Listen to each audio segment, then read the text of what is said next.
After the break. कहते हैं कि गन्ने को खेतों से निकालकर फॉरेन मिल्स में ट्रांसफ़र कर देना चाहिए। अगर ऐसा ना किया गया तो इसकी वैल्यू कम होती है। इसके अलावा इस इंडस्ट्री के क्या क्या मसाइल हैं, चलें चलकर जानते हैं। निसार भाई जैसे छोटे काश्तकार को अपनी उगाई हुई फसल बेचने के लिए मिल वाले एक परमिट अदा करते हैं। इस परमिट के बगैर कटाई नहीं की जाती, क्योंकि इसके बगैर कोई गारंटी नहीं होती कि फैक्ट्री वाले गन्ना खरीदेंगे या नहीं। क्योंकि गन्ने की फसल एक दफ़ा कट जाती है तो जल्द खराब हो जाती है। निसार भाई जैसे किसान मिल को जल्द से जल्द गन्ना पहुंचा देते हैं और फिर पेमेंट के लिए फैक्ट्री के चक्कर काटते रहते हैं। मिल जो है ना, ये हमें एक परमिट जारी करती है कि आप अपना कमाल जो है ना फसल को काश्त करें। अब तो फिर हम इसको काश्त कर देते हैं, उतना ही काश्त करते हैं जितना परमिट होता है। ये ज़रूरी होता है क्योंकि मिल की एक कैपेसिटी होती है। मिल ने कोई 3 से 4 महीने चलना होता है। तो अगर तमाम के तमाम एक दिन काट लें तो वो गन्ना पूरा नहीं हो सकता।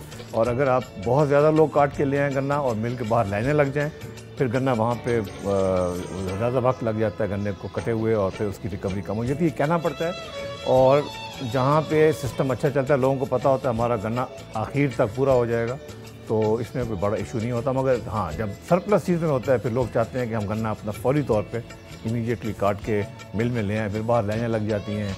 जब लाइनें लग जाती हैं तो फिर लोगों को कोशिश करते हैं कि हमारी बारी पहले आ जाए, फिर ये कबाहटें शुरू हो जाती हैं। एक काश्तकार अपना गन्ना उगा लेगा, बेचने के लिए अल्टीमेटली शुगर मिल के पास जाना है। और शुगर मिल के जितने भी मालिक हैं उनसे बहुत बड़ी अक्सरियत असेंबलियों में ही बैठती है, पावरफुल लोग हैं।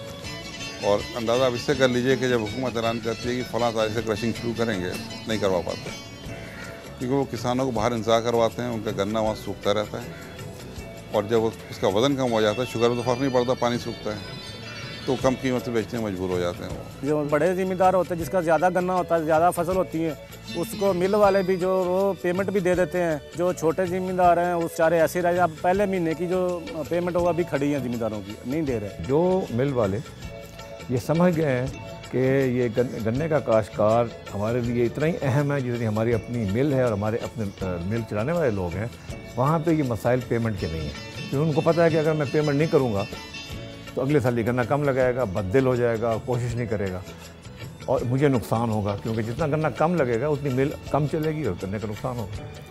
तो ये प्रैक्टिस हैं, ख़ास तौर पे जिन सालों में गन्ना ज़्यादा हो जाता है उस सालों में ये फैक्ट है। और मैं कह रहा हूँ ये कि जो गन्ने का काश्तकार है उसको पेमेंट लेट होती है और ये नहीं होनी चाहिए। मगर जहाँ पे अच्छे रीजन हैं, अच्छी मिलें हैं, जहाँ पे एक दोस्ती का माहौल चलता है, मिलजुल के चलने का, वहाँ पे चाहे सरप्लस सीज़न हो या जो सीज़न हो, गन्ने के काश्तकारों को पैसे मिल जाते हैं। दोस्तों, ऐसा माना जाता है कि पाकिस्तान के क़याम के वक्त यहाँ पर ना होने के बराबर शुगर मिल्स थी, लेकिन अब यहाँ पर 80 से ज़ायद शुगर मिल्स हैं। आखिर ये शुगर मिल्स किसने लगाईं?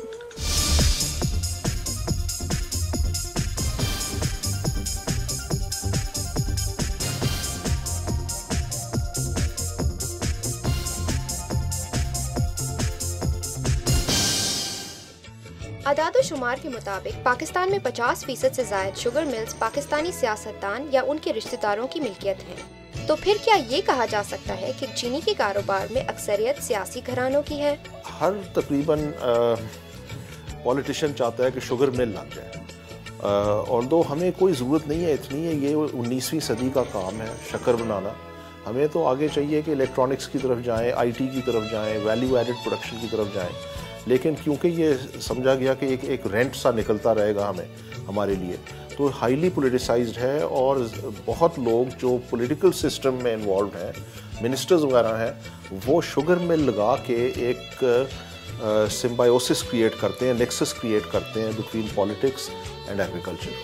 तो फिर क्या यही वजह है कि हुकूमत चीनी की बढ़ती कीमतों और इसके ज़ख़ीरा अंदोज़ों के सामने बेबस नज़र आती है?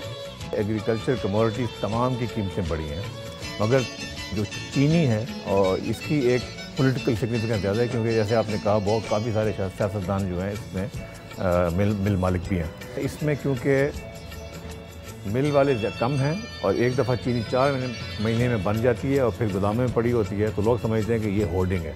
अब ये सीज़न होता है 3 से 4 महीने का, यानी 100 से 120 दिन का। ठीक, जितनी चीनी बननी होती है इन दिनों में बन जाती है, बिकनी होती है 365 दिन।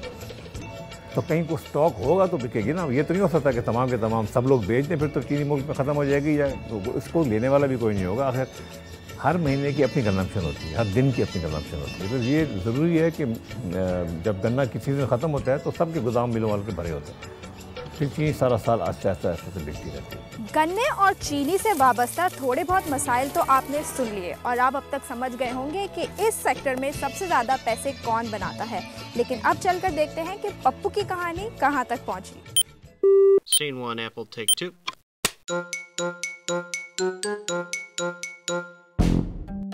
आज पप्पू अपने गन्ने की फसल काटने लगा है।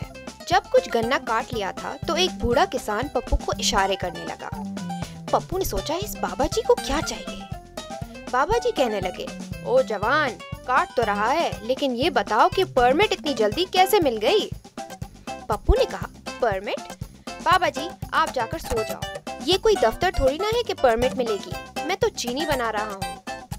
बाबा जी हंसने लगे और कहा, बेवकूफ पप्पू, चीनी तो फैक्ट्री वाले बनाएंगे और जब तक फैक्ट्री वाले परमिट नहीं देते तब तक ये वो गन्ना तुमसे खरीदेंगे भी नहीं। पप्पू ये सुनकर पागल हो गया। ये क्या, मेरी चीनी का क्या होगा? बाबा जी मुझे बताओ, अब इस गन्ने का क्या करूं?